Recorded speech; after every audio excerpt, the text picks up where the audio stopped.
өткен жолы жалпы эле мен күйөрманмын деген мына ушул көрүүчүлөргө белгилүү эле болушу керек. Андыктан азырынча эмес, алдыда тааныштырып өтөбүз. Кандай жолду басып өткөндүгүн жана беттеш башталар замат эле байкасаңыздар, Көкжал командасынын оюнчулары улакты алар замат алдыга аракетин көрө баштады. Демек, андан ары иш аракети кандай түрдө уланат, чогуу байкайбыз. Бакубат Талас командасы өзүнүн алгачкы чабуулун ишке ашыруу аракетин көрүп жатат. Жана атаандаштары коргонууда иш алып барат. Көкжал командасы экендигин белгилей кетели. Биринчи таймдагы чабуулдар тууралуу айтсак, оң тараптагы Тайгазанды көздөй мына ушул Бакубат Талас командасынын оюнчулары иш аракетти жасайт. Атаандаштары болсо сол тараптагы албетте Тайгазанга чабуулдарын уюштурат. Биз командалардын курамын тааныштырууга дароо эле өтүшүбүз керек. Көрөрмандар деле күтүп калды көрүнөт. Андыктан жалпы кызыктуу мына ушул курамга дээрлик командалардын кимиси ийгиликтүү боло тургандыгын божомолдоп өтмөкчүбүз. Жана Бакубат Талас командасынын курамы төмөндөгүчө. Алар мына ушул буга чейинки курамында кандай ойноп келген болсо, ошондой эле түрдө оюндарын жүргүзүүгө даяр. Ошондуктан улам бардыгыңыздарды дагы бир ирет чакырып өтөлү. Жана командадагы эми чечүүчү мүнөздөгү оюнчулар белгилүү болушу керек. Ошондуктан улам чогуу байкайбыз.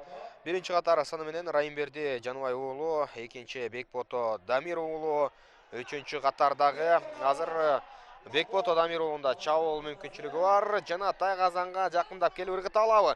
Эч ким тоскоолдук кылган жок. Бакубат Талас командасынын биринчи салымы Тайгазанда. Демек, биз аты жөнүн тааныштырып жаткан мезгилде Бекбото Дамир уулу эсепти 1-0 айландырды.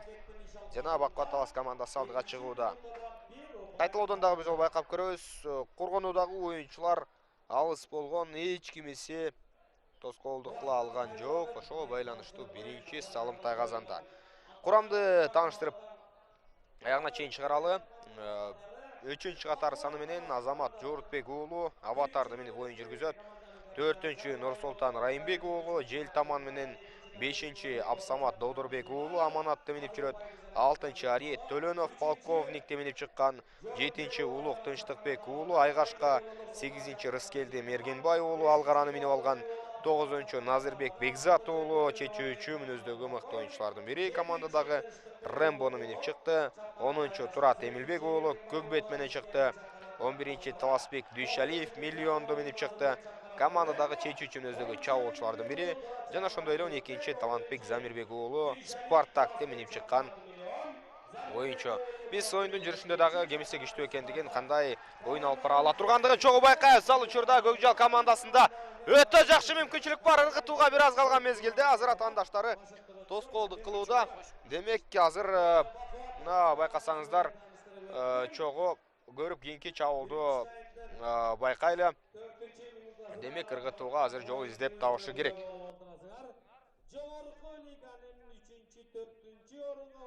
Азыр эми жүрүштөрүн аягына чейин чыгара албаган Көкжал командасы жекеде өзүнүн бактысын сынап көрөт. Чогуу байкайлы.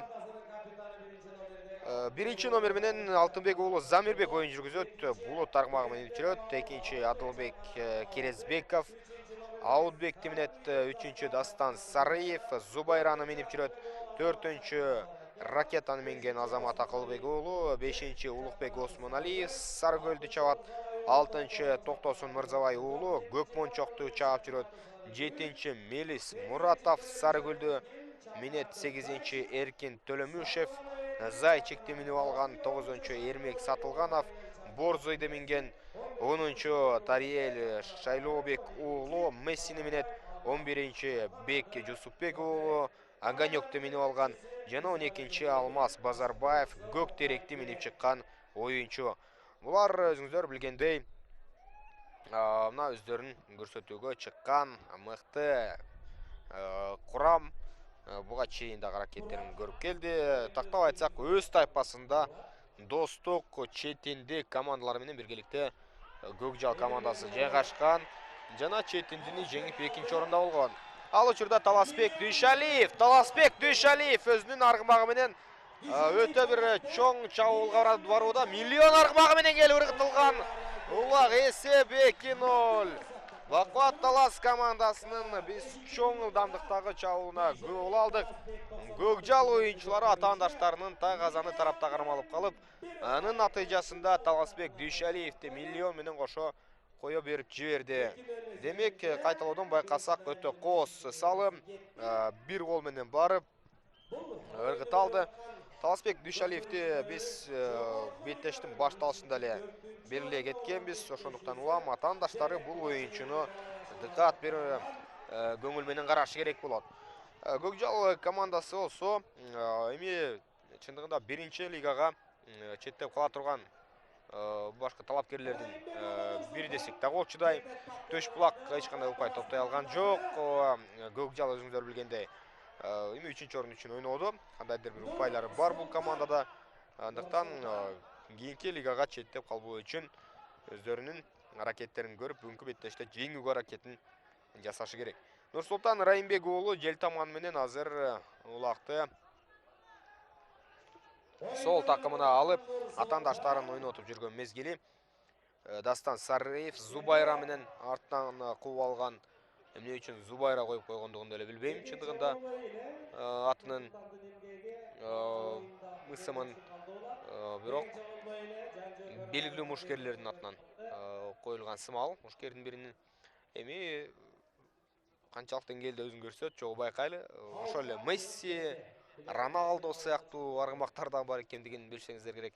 Андыктан эми атка бул канчалык сапаттуу кошот, канчалык ага оюн мүнөзүн берет, бул белгисиз. Ошентсе дагы кандайдыр бир ырым-жырым болуш керек. Ал учурда жекеге 2 оюнчу кирип келди.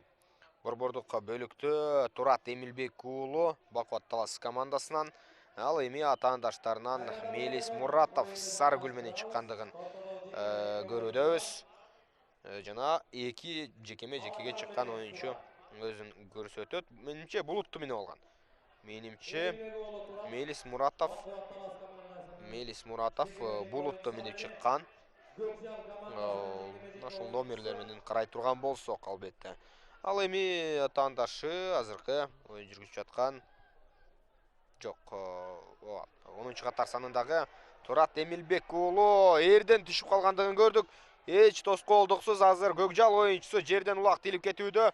Чабуулга жетишеби, же болбосо бир аз кармалып, азыр командалаштарынын жардамын күтөбү. Чогуу байкайлы. Эсеп көз ачып жумганча 2-0 айланып калган болчу. Азыркы оюнчу Мелис Муратовго командасынын колдоосу керек. Анткени коргонуудагы атаандаштарын жалгыз жазгырып өтүү оңой болбойт. Жана Мелис Муратов жакшы эле бошонууга аракетин жасады. Аттын башын бирде биринчи тарапка, бирде экинчи тарапка буруп, азыр жакшы эле Буйтаонун айласын издеп жатат. Мелис Муратов казанга, бирок жол ачык эмес. Атаандаштары жакшы, сапаттуу, үлгүлүү бир коргонууну көрсөтүп жаткан мезгили. Балким Көкжал деле ушундай түрдө коргоно турган болсо, буга чейинки чабуулдарды жокко чыгарып коет беле. Бирок жалпысынан алып караганда бүгүнкү беттеште фаворит команда бул Бакуат Талас командасы. Ал эми Көкжал балким көрөрмандарга бийлик алып келе турган, аларды таң калтыра турган оюнду тартуулашы керек. Азырынча эсеп 2-0. Ооба. Бирок менимче эч кандай жеңиштен кабар бербейт. Бул биринчи таймдын жарымы гана. Ошондуктан улам команда эгер чындап кааласа, өздөрүнүн илим бекем бууп, жеңишке болгон каалоосу күч болсо, анда теңеп коюшу ыктымал. Ал учурда жакшы мүмкүнчүлүк уланууда.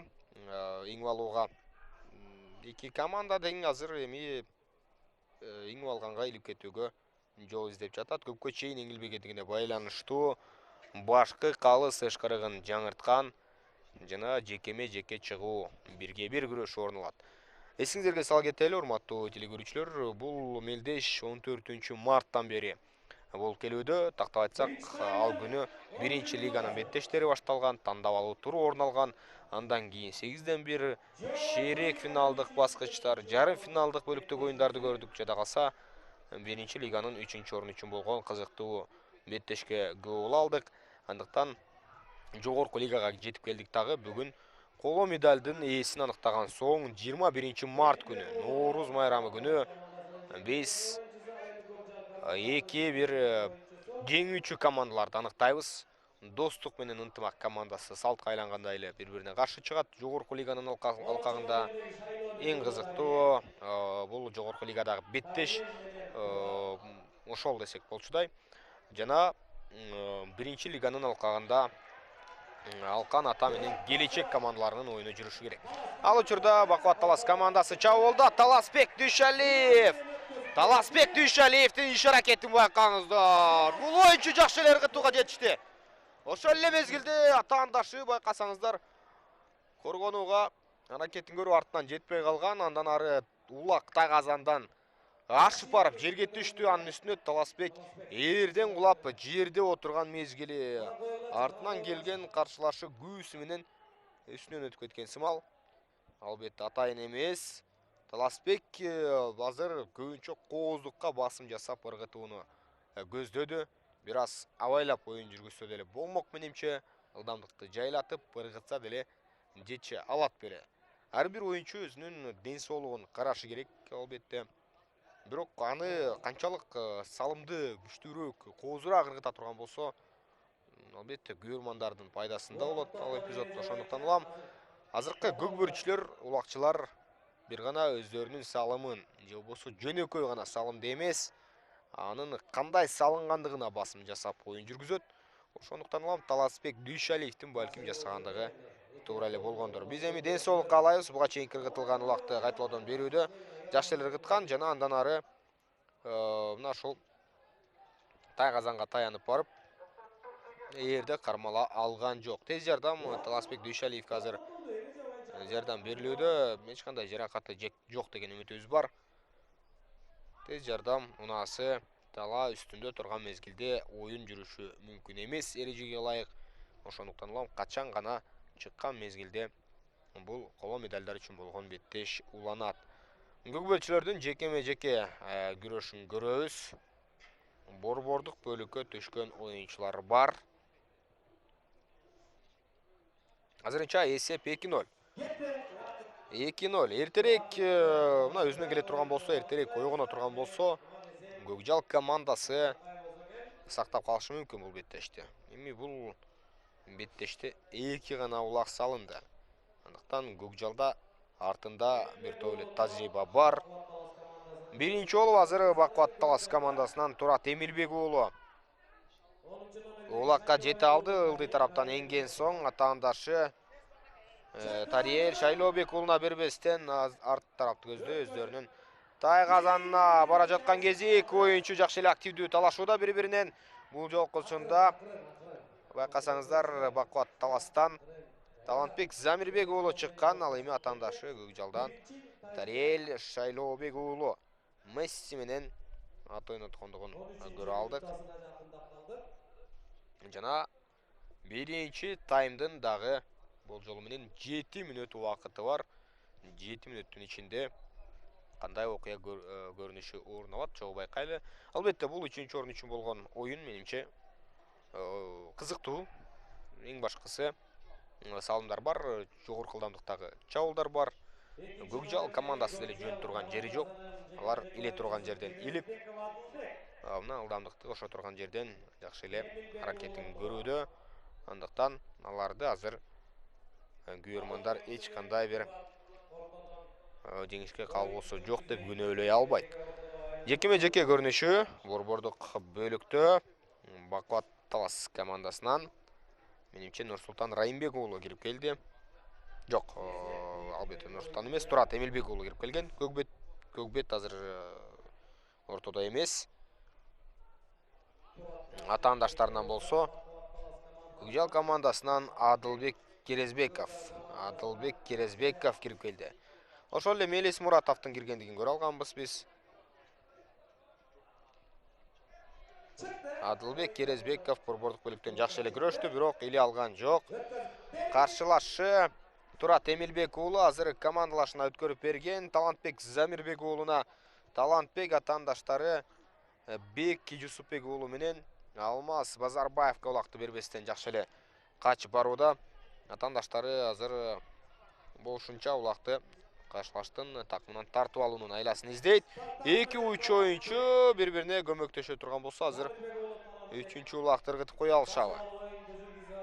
Чабуулду узартууга мүмкүнчүлүк бар. Бир топ артка келип, андан кийин аракетин жасаса болчудай. Чогуу байкайлы.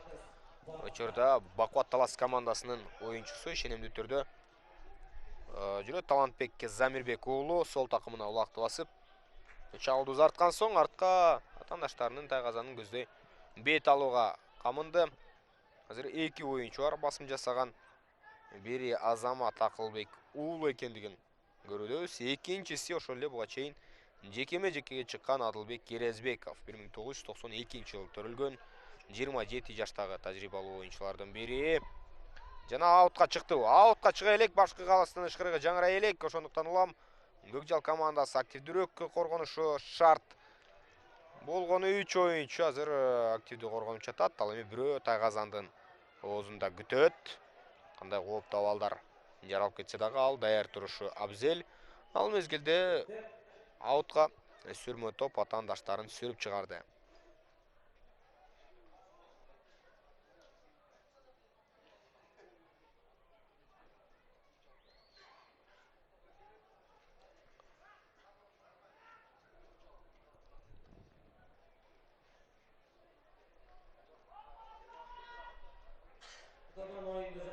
Эң эле алгачкы оюнунда Бакубат Талас командасы ынтымак менен ойногон.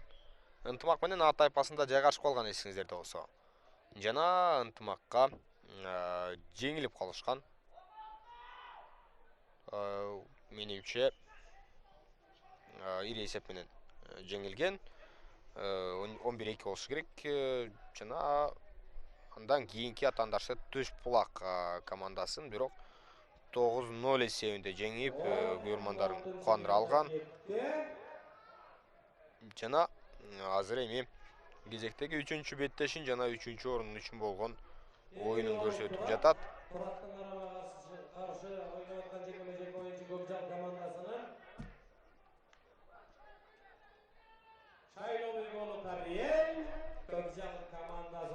Азыр эми андан кийинки жүрүштөрүнө чогуу көз жүгүрт көрөлү. 11-2 эсебинде ынтымак командасына булар жеңилип калгандыгын айта кетсек болот. Ал учурда эми чогуу байкап көрөлү.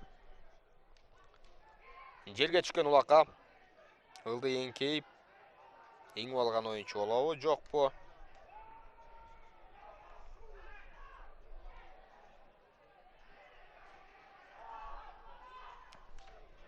Жана канчалык камчылап бат менен аракет кылбасын оюнчулар.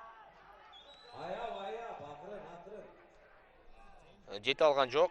Дагы да болсо эңген оюнчу жок. 2,5 мүнөттөй бар биринчи таймдын бүтөрүнө.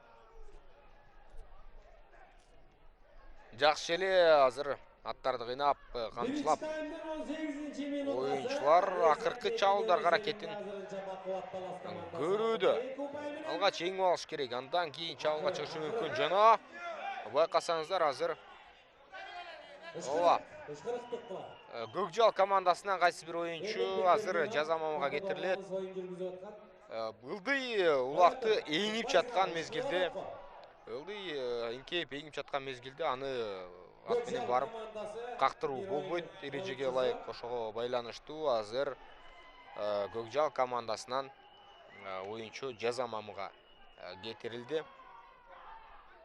Абайла ойнош керек. Чындыгында бул мелдештин, беттештин кону бул коло байге, ошондуктан улам бир аз абайла ойной турган болсо командасына дагы жардамы тиймек. Тариел Шайлообек уулунун ал эми бул биринчи таймды азыр азчылыкта аягына чейин чыгарат. 1,5 мүнөттөй гана убакыт калды. Жана Өзіңіздер көргендей, жеке көрініші орын алады. Бірінші таймда 2-0 есебін Бақуат Талас командасы қаттап қойды. Ал эми Тариел Шайлобек уулу Месси менен Жаза Мамыда турат.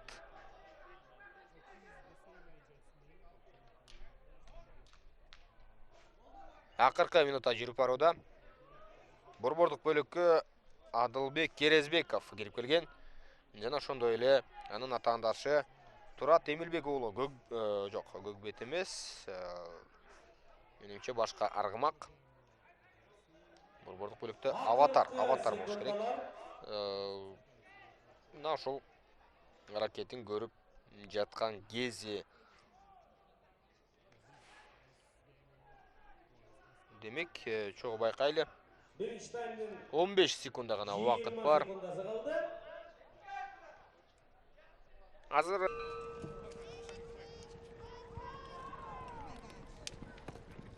экинчи тайм башталды. Бакуат Талас жана ошондой эле Көкжал командалары 3-чү орун үчүн ат салышууда.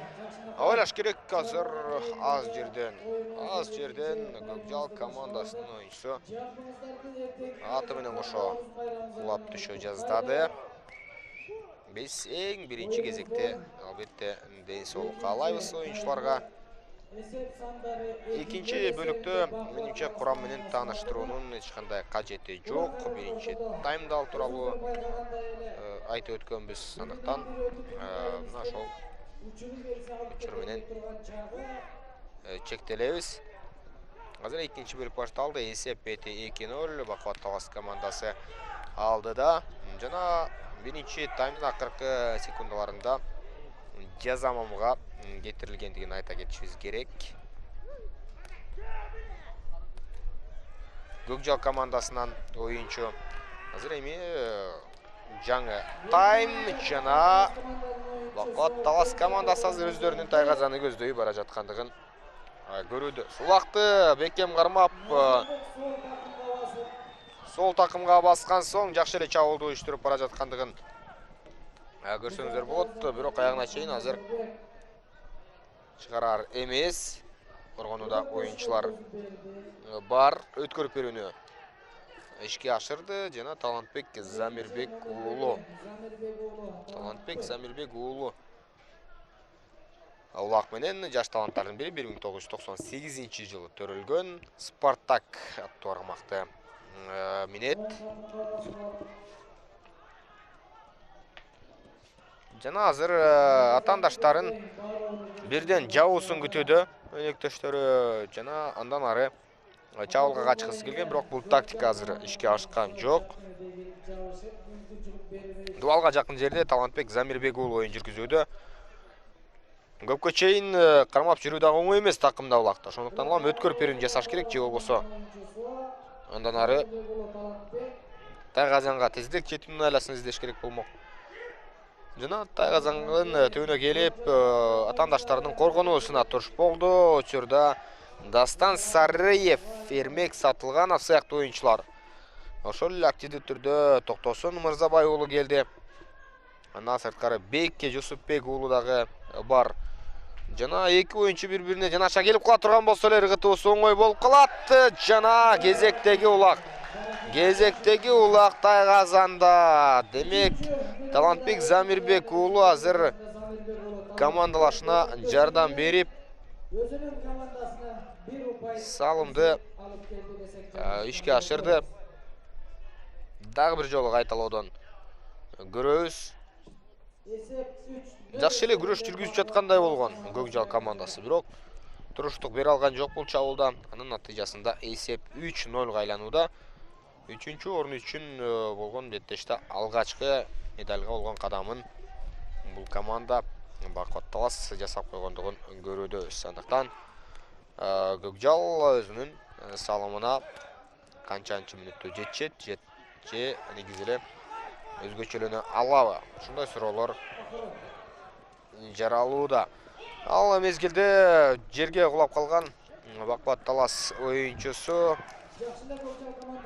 Эми денсаулыкка алайбыз. Таласбекке, Дүйшалиевке буга чейин эле өзүңүздөр билгендей мына жаракат алып калгандай болгон. Азыр эми андан ары Көкжал оюнчусу Тария Шайлообек уулу аутка чыгарган улакты жана жекеме-жеке көрүнүшү орун алат. Улакты алып келип, таланын борбордук бөлүгүнө жайгаштыруусу зарыл.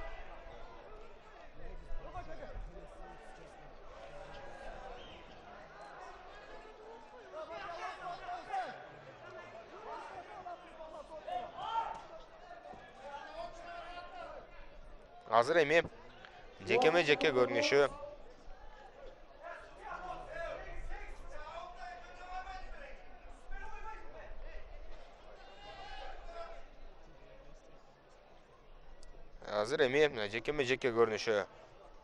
орун алат.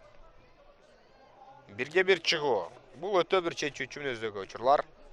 Кимдин аты күчтүү экендигин, кайсыл оюнчу кандай деңгээлде эң ала тургандыгын чече турган учурлар.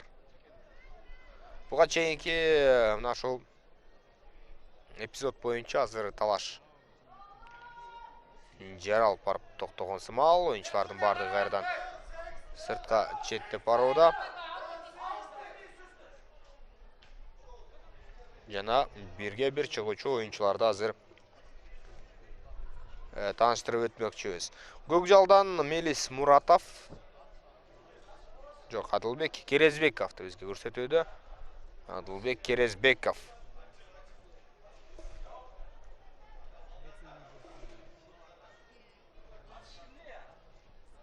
Адылбек Керезбеков.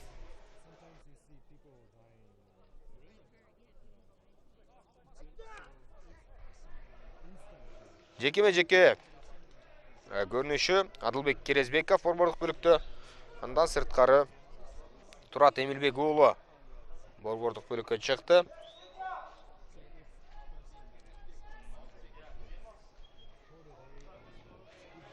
Буга чейин дагы жекеге чыккан оюнчу Көкжалдын Адылбек аттуу улакчысы Аудбек менен бирок ийгилик жарата алган эмес. Азыр эми чогуу көрөбүз.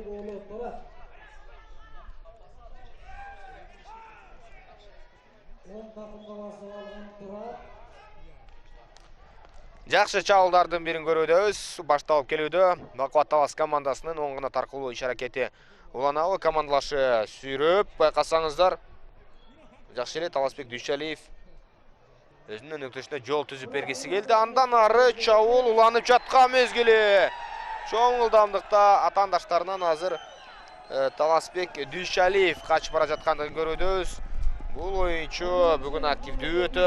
Буга чейинки оюнда дагы эсиңиздерде болсо Ынтымак командасына каршы болгон беттеште эң алгачкы ыргытууну салымды дал ушул оюнчу кооз түрдө ишке ашырган. Ал улактын байкасаңыздар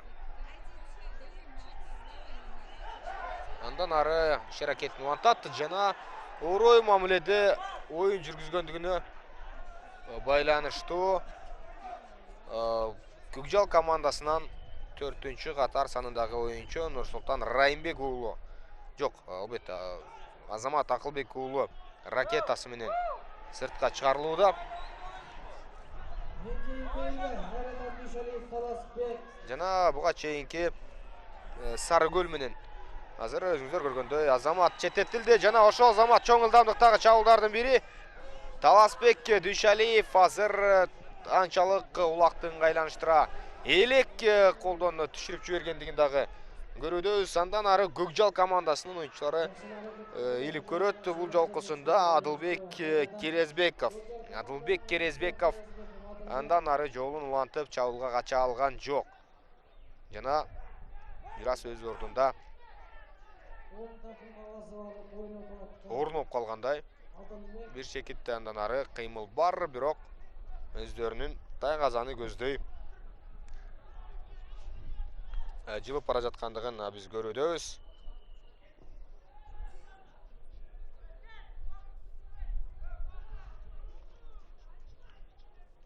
Азыр Көкжал командасы жаза мамы артынан жаза мамыга туш боло бере турган болсо, анда өздөрүнө эле зыян чындыгында. Алар бир аз мына ушул салкын кандуулук менен эмоцияга алдырбай, тактикалык жактан күчтүүрөөк ойной турган болсо, балким кылып жетиши ыктымал. Ошондуктан улам оюнда эң негизгиси менимче ашыкча эмоциялар терс таасирин берет. Жекеме жеке көрүнүшү жана борбордук бөлүктө кайрадан эле бирден Батыр десек болчудайбы. Тариел Шайлобек уулу борбордук бөлүктө Көкжал командасынан жана ошондой эле Бакубат Талас командасы Турат Эмилбек уулу борбордук бөлүктө. Турат Эмилбек уулу канчалык өзүн көрсөтө алат, чогуу көрөбүз. Өтө мыкты. Ылдый тарапка эңкейип азыр такымына басууга жетишти. Атандашынын жүгөндөн кармап азыр каршылашы дагы сүрүп жатканда жок, жүгөндөн эмес, улакка ачып жабышкан. Ошол замат мына талашка активдүү катышууда Тария Шайлобек уулу. Эки оюнчу бар. Ага каршы ойногон жана аутка чыгып кетишти. Оюнчулар аутка чыкты. Экинчи таймдын бүтөрүнө 11 минут убакыт бар. Жана коло медаль үчүн болгон беттеш дагы да болсо уланат. Беттештин так экваторуна келип жеттик. Демек таза жарым сааттык оюн орун алышы керек. Аутка чыккандыгына байланыштуу жекеме-жеке абалы орун алат. Экинчи таймдын 10 минутасы ортолоп калган учур. Жана бирден оюнчу борбордук бөлүктө. Чок байкайлы. Учурда Тариел Шайлобек уулу жана ошондой эле атаандашы Ариет Төлөнов жакшы бир талашка түштү. Анын натыйжасында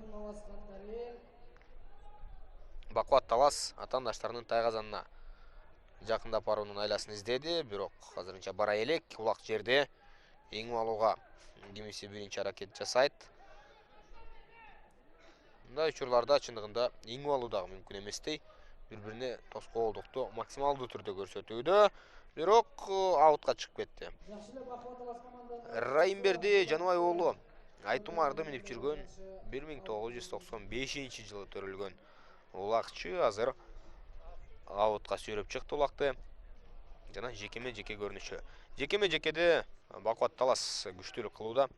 Ошондуктан улам азыр Көкжал көбүнчө өз тактикасын оюн алкагында талай ичинде жүргүзүүгө аракетин жасайт. Ал эми жекеме-жекеде өздөрүнүн позициясын отуруп коюп жаткандыгын биз көрүүдөбүз.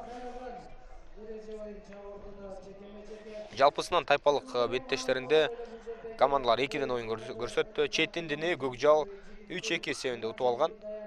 Ал эми Достукка 16-6 эсебинде жаңылбасам жеңилип калган.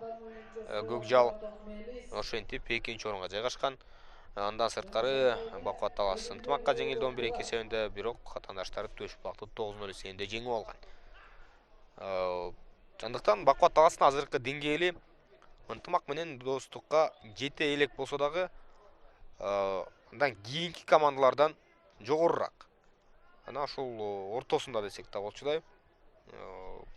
Бардык балким жогорку лигадагы командалардын деңгээли бул командадай болгондо оюндардын бардыгы да калса ошол эле Достук ынтымакка каршы болгон оюндар кызыктуу түрдө жүрөт беле.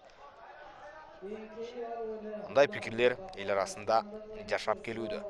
Кайрадан эле ынтымак тактап айтсак, Бакубат Талас командасы улак менен жана дуалга жакын жерде Таласбек Дүйшалиев, жок, Таласбек эмес, Турат Эмилбек уулу оюн жүргүзгөн. Турат Эмилбек уулу такымына улакты бекен басып азыр Көкжал командасы тартып алуунун айласын издөөдө. Жана бошонуп чыктыбы? Жок, азырынча анчалык эмес, жана жерге улак түшкөндүгүн да көрүүдөбүз. Мындай жерден эңип алуу оңой эмес. Жана Көкжал оюнчусунун бири менимче Мелис Муратов эңип алган жана эч кыйынчылыксыз атаандаштары сүрмө топ сыртка сүрүп чыгарды. Кайрадан эле жекеме-жеке. Бир аз чоң ылдамдыктагы кооз чабуулдар басаңдап калды. Оюндун кандай деңгээлде жүрүп жаткандыгын Кулаат майданындагы көрөрмандардын үнүнөн, алардын сүрөөнүнөн эле байкоо мүмкүн. Чабуулдар кооз түрдө салым менен аяктай тургандай бир өңүттө жүрүп баштаса, анда албетте көрөрмандар да ойгонот. Азыр көбүнчө мына эки команда бири-бири менен күрөшүүдө түз мааниде. Азыр жекеме-жеке көрүнүшү эми гана Көкбет кирип келгендигин көрө алдык. Ариет Төлөнов оюн жүргүзүүдө Бакубат Талас командасынан. Ал эми атаандашы Эркин Төлөмүшов Көкжалдан чыккандыгын көрүүдөбүз. Биринчи болуп Ариет такымына улак басты. Азыр ыңгайлуу учурду күтүп турат. Атты чаптырып сыртка чыгып кетүүнүн убактысын. Ошол учурда сыртка чыкты. Эми командалаштарынын жардамын күтөт. Бирок эки тарабынан эки оюнчу чыгып, азыр коргонуусу жакшы, бирок тайгазанга эми гана келип жетти. Бирок Көкжалдан Тариел Шайлобек уулу алдынан тосуп чыккан. Анда сырткары Эрмек Сатылганов активдүү.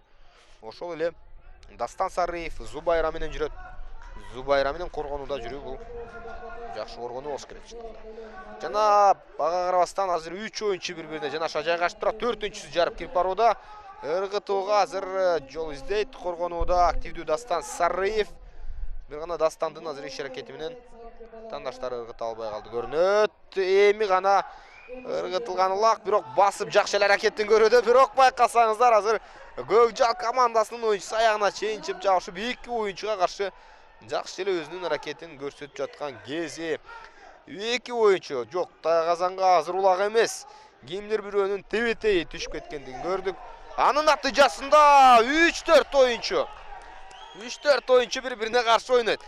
Жаман эмес. Демек, эң акыркы аракети менен Талантбек Замирбек уулу атаандаштарынын колунан улакты жолуп салып коюуга жетише алды. Демек, дагы бир улакты командасынын эсебине жазууда. Эсеп 4-0.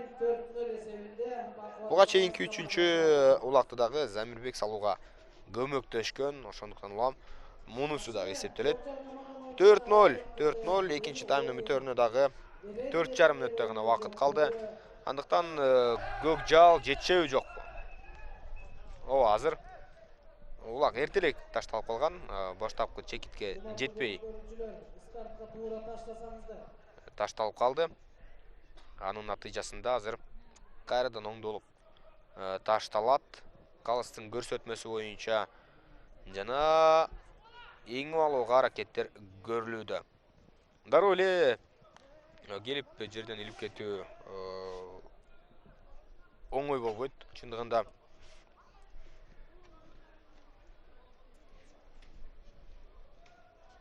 кайрадан калыс белги берген соң азыр өздөрүн көрсөтүүгө барат оюнчулар. Ылды эңкейген дагы жок бул эпизоддо.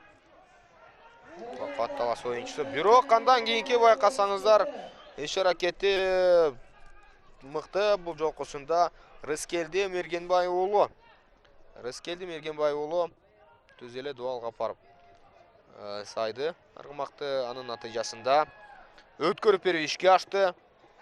Жана Миллион менен учурда чоң бир ылдамдыктагы чабуул ишке ашып келе жаткан кези Таласбек Дүйшалиев азыр чоо байкап көрөбүз. Кайрадан чабуулду улантат. Узартып Таласбек Дүйшалиев, улактал Арзамат. Бул беттештеги кооз учурлар орун алып жаткан мезгили байкасаңыздар. Бұл ойыншының арғымағы күлік жана атандаштардың бардығы артта қалған мезгілде Тайқазанға арғымағы тоқтаған жоқ, бирок ошол өчүрдө ыргытууга Таласбек Дүйшалиев жетишүүдө. Есеп бети 5-0. Экинчи таймда 3 ыргытууну, 3 салымды биз көрө алдык. Жана бул oyuncu 11-ci қатар санында ойнойт, өзүнүн эсебине бүгүнкү күндө дагы бир улакта экинчисин ыргытып жаткан мезгили. Жакшы селкип аракетин көрдү. Анысы оңунан чыкты. 5-0 эсебин жокко чыгаруу оңой болбойт. Ошол эле мезгилде тез чабуулдардын бири жана атаандашы азыр алдынан кесип кирип, байкасаңыздар тоскоолдук жаратууга жетишип калды. Бирок ошентсе дагы Бакубат Талас командасынын кезектеги чабуулу бүтө элек 2 мүнөт калган мезгилде алдыга жол издейт. Талантбек Замирбек уулу Спартак аргымага минген oyuncu 21 гана жашта. Өз Тайқазанына барып айланып, андан кийин качуунун айласын издеп көрөбү? Жок, азыр алдыга ылдамдыкты өрчүткүсү келген жок. Атаандашы эми артынан койт, булитте орун алчу кандайдыр бир көрүнүш орун алып жатабы? Азыр өзүңүздөр көргөндөй Талантбек Замирбек оң тарапты көздөй которду. Чоң ылдамдыкта Тайқазанды көздөй барууда. Эч кимиси тоскоолдук кылган жок, бирок ыргытылды. Ошол эле мезгилде түз эле барып Тайқазанга ыргыткан учурда Көкжал оюнчусу тосуп алды. Эми каршы чабуул орун алат. Демек бул жолкусунда Тариел Шайлообек уулу Месси менен жалгыз Тайқазанга бара жаткан кезде ыргыта алабы? Тоскоолдукту атаандашы көрсөтө алабы? Тайқазанга келип жетти, бирок ыргыткан жок. Анын үстүнө аутка дагы чыгып кетти. Жок дегенде Тайқазандын түбүнө таштап кетсе болот беле. Чындыгында Тариел Шайлообек уулу Месси менен аутка чыга элек азыр. Демек талай ичинде ооба таштап кетүүгө жетишкен. Тайқазандын түбүндө болбосо дагы жогорку ылдамдыкты токтотууга жетише алды. Азыр эми Бакубат Таластын Тайқазанына жакын жерде оюн жүрөт. Алардын коргонуусу токтотолот. Акыркы 30 секундалык убакыт бар жана жалгыз чыккан оюнчу Токтосун Мырзабай уулу Көкмончок менен ойнотуп жүрөт. Жетише алабы? Өткөр перүүнү командалашы Улукбек Осмоналиевке жасагысы келди, бирок ооба. Азыр артка кайрып, жакшы эле аракетин улап жатат. 5 секунддай убакыт бар. Жетишпейт. 3, 2, 1, стоп. Ооба, жетиш. 3-чү тайм. Кудай буйрса келип жеттик. Бакубат Талас жана Көкжал командаларынын ортосундагы беттеш уланууда. Беттеш 3-чү тайм башталар. Замат Таласбек Дүйшалиевдин чабуулу. Таласбек Дүйшалиев жакшы эле ыргытты, бирок Тайқазандын кырына тийип азыр жерге түшкөндүгүн көрүүбүз. 3-чү таймдагы кызыктуу деңгээлде башталууда. Алгачкы секундалар чечүүчү бөлүк бүгүнкү күндүн жыйынтыктоочу окуясы спорттук. Буга чейин эреңиш, ат чабыш орун алды. Бардыгын көрө алдыңыздар жана алдыда 21 март күнү финалдык көкбөрүнүн беттештери орун алышы керек. Ал учурда мына эми Көкжал командасы улакка эйлик кылууда, атаандаштарына тарттырып эле жибербесе азыр чабуулду жыйынтыгына чыгара албайт. Онудагы оюнчулар жетиштүү жана жалгыз оюнчу атаандаштарынан кача алган жок. Бул жолкусунда жакшы эле аракетин көргөн менимче Адылбек Керезбеков, бирок оңунан чыккан жок. 3-чү тайм 40 мүнөт оюнду көрүп койдук. 5-0 эсебин жокко чыгарып, коло медалды алып кетүү чындыгында азыр аткарылгысы эле тапшырмадай болуп калды көрүнөт Көкжал үчүн. Бирок оюнчулар ишенсе, анда ал эң негизги нерсе. Оюнчулар өздөрүнө ишенсе. Көкбөрүдөгү бирок биз кайсы учурда кандай беттеште эсеп теңелип кете тургандыгын жакшы көрүп билип келүүдөбүз. Өзгөчө биринчи лигада камбэктер көп жер алды десек болот. Элер алык термин менен атай турган болсок. Андыктан мындай оюнда камбэк кылуу чындыгында оңой эмес. Мүмкүн эмес дебейбиз, оңой эмес. Бирок анын үстүнө 18 гана мүнөт бар. Жана жекеме жекеде оюнчулар күрөш жүргүзүүдө. Замирбек Алтынбек уулу 1993-жылы төрөлгөн. Улакчы булутта минип жүрөт. Булутта минип жүрөт. Азыр борбордук бөлүктө оюнчулар алмаштырылган соң Эрмек Сатылганов Аутбекти минип чыккан. Ал эми атаандашы Ариет Төлөнов борбордук бөлүктө өз аргымагы менен күчүн сынап жатат. Мына эртеңки көкбөрү боюнча финалдык беттешүүлөр менен маалымат алды. Каланды чабалмай эле 9-номердеги Жекеме жеке дагы да осулунат, ийиңип алууга оюнчулар жетише элек. жана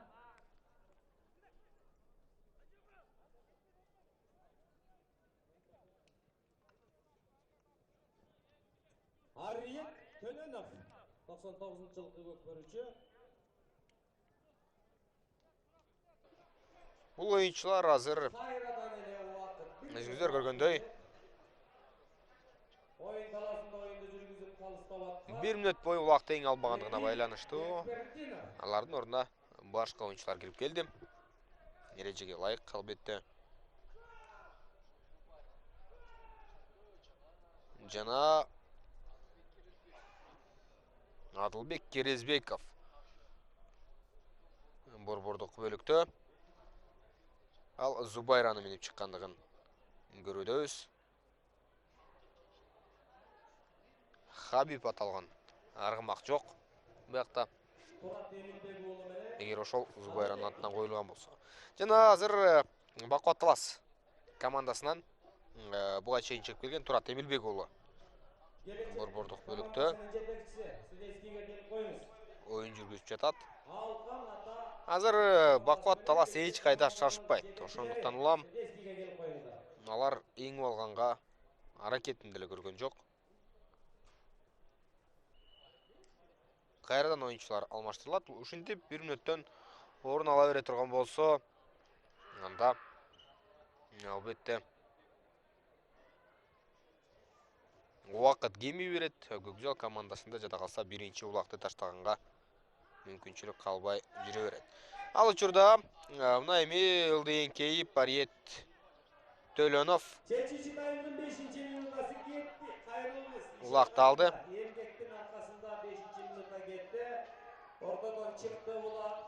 Чогуу байкап көрөлү.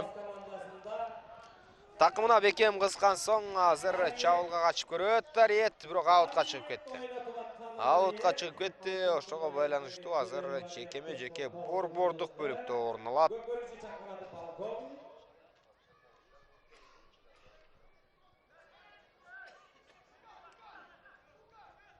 Азыр биз командалардын жекеме жеке көрүнүшүн эмес, көбүнчө талаш үстүндөгү оюнун көргүзүп келүүдө. Андыктан аларга биз активдүүлүктү каалап, аларды активдүүлүккө чакырабыз.